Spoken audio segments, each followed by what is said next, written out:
did a new lesson today. I'm using half a sheet of paper, and I have just some pieces of cardboard. Actually, it's a backing of pad of paper, and I put freezer paper around it. It's as a palette, so that after class, I just did a bunch of these, and after class I could just take them off and throw them out. Okay, what I'm doing is just some little scenes. The palette is these are acrylics. I just bought these 50-cent acrylics, a few different colors. Okay, so what I'm going to do is I'm going to start out with watercolor and do some distance. Here's some, well, I'll show you the examples later. I'll just do a distant mountain. Just kind of get it in there, and while it's wet, finish it off. Okay, so that's still kind of damp. I'm still going to use watercolor. A little bit darker with my color, and put in another layer here, just so there's some background color here. Let's see.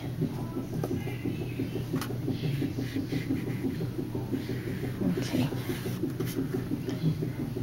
And I think I'm gonna bring in a little bit of foreground color here.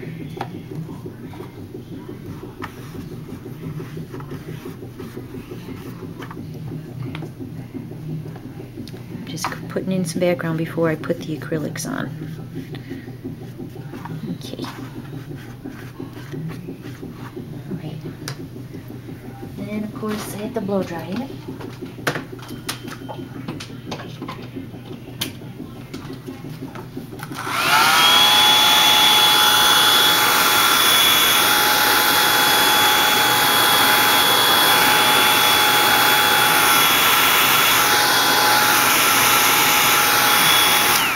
Get it too dry. Alright, then I bought these. They're just cellulose sponges. They're made out of plant matter, so the holes are not uniform like some, synthetic sponges are. They're the ones that are moist in the package, and if you take them out of the package, they get dried. But anyway, I ripped a couple of sponges up into different size pieces, kind of tree shapes,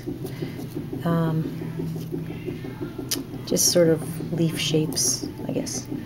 Now this, I tried it with these watercolors, and they just don't, it doesn't get dark enough to do that. So that's why I'm introducing the acrylic to this. I'll put a little bit of blue too. So I'm just gonna put a tree line in here. I'm using this sponge. I'm just going to use this bigger one. I ripped up two sponges, so everybody can have a piece in class. And then I'm just going to tap my sponge in a couple different colors, a couple greens, a little blue, and ideally I think it should be dried. I should have dried it, but I'm just going to go ahead. And then just sort of make yourself like a tree line. Might need to be darker, depending on what you got in your background. You want them to show up. Just use the tip of it, and you get the smaller trees back over there, and use the whole thing for these bigger ones. Maybe even take some off the top. Maybe something like that. And then you could use it to flip up some grasses if you want.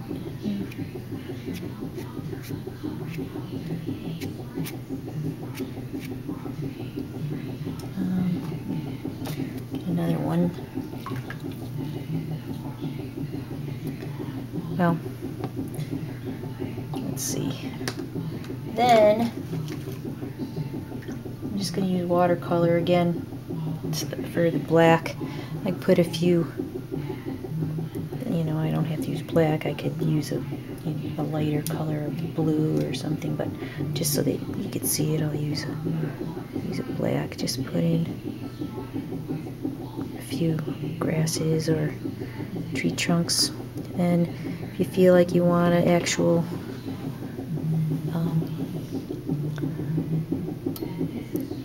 deciduous tree over here somewhere, you can put that in.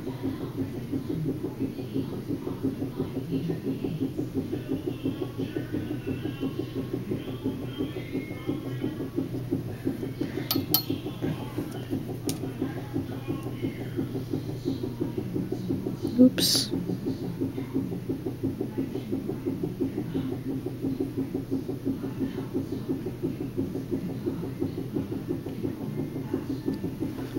Anyway, just play around with that a little bit.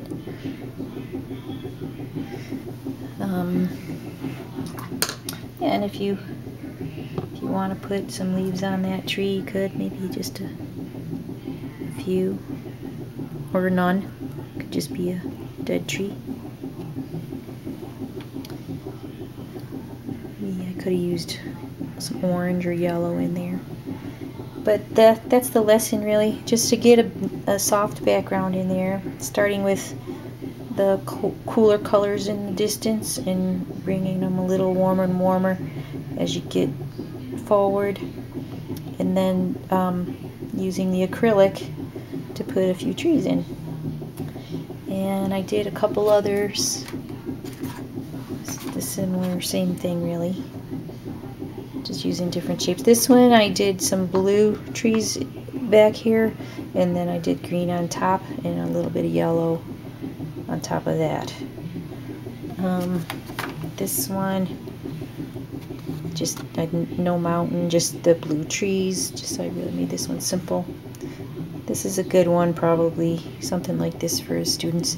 Blue trees, have them do a whole line of blue, a whole line of green, and if they want to put another colorful tree in there, and maybe some yellow. But anyway, that worked out pretty well today. I gave them an option of a half sheet or a full sheet of paper, and most people wanted a full sheet, which was fine because it took them longer to do it. So there you go. Thanks.